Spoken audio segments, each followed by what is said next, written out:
They overcame Everton 2-0. At the point in that match, it was looking like the match would end in a draw, but two late goals from Orel and Kovacic to give Man City the win. And right now, Man City are fourth. They are fourth on the log. Kudos to them. You understand? This is the battle for Champions League, and they are just grinding out results. Anyhow it comes their way, they just get results. But good one for them. Due to their form this season and the form of Everton, especially at home, I knew it would be a tough match for them. You understand? I was expecting a draw, but they did their best and they got the win. Kudos to them. Let's see how far they can go in securing this Champions League spot. For Liverpool, of course, they defeated Leicester 1-0, courtesy of that goal from Trent Arnold. And we know how the recent news of Alexander Arnold of him going to Real Madrid. Ever since that news broke out, he has not really played for Liverpool. But in the last game against Leicester City, the coach put him in, substituted Bradley for him, and he came on and he got the goal.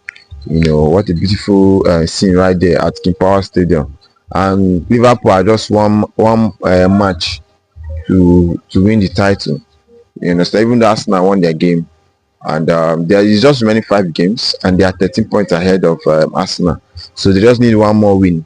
Regardless of if Arsenal wins their next game or what, just one win and the title is theirs. And no better way to do it than right there at Anfield. The next game will be at Anfield, win the match and secure the league position, and be the champions of the league. So it's a beautiful one and a good send-off for Arnold.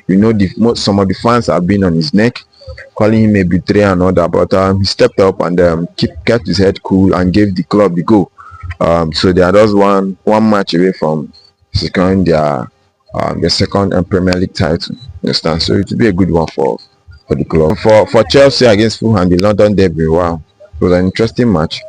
The game started with Fulham scoring courtesy of Alex Iwobi with that sloppy play from Reece James. He was just being sloppy there, but they took the ball from him and Iwobi scored. So it was a tough match for Chelsea, with the hope of Champions League slipping away.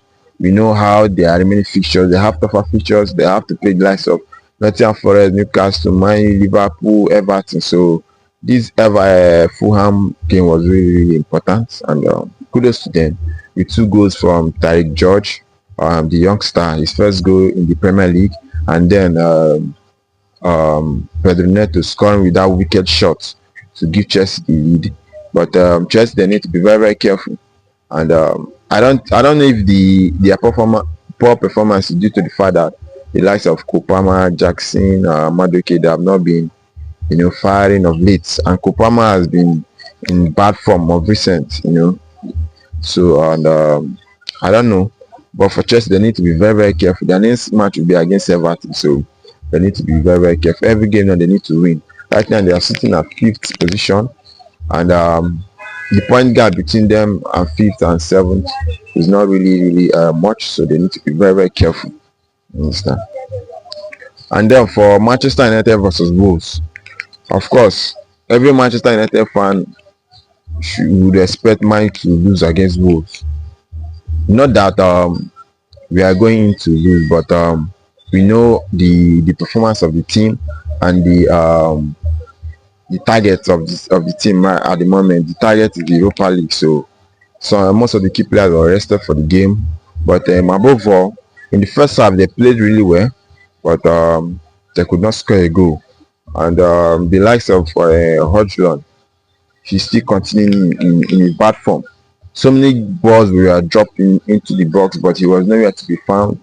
Some of his link-up plays were not really connecting with his players, his runs and everything. And this just tells that his time at Old Trafford is really coming to an end. Not just Hodgson, some of those players, you understand. But kudos to Amorim for giving some of the young lads game time. The likes of Tyler Fredrickson, and this was his first Premier League debut, and of course he really played well before he was substituted.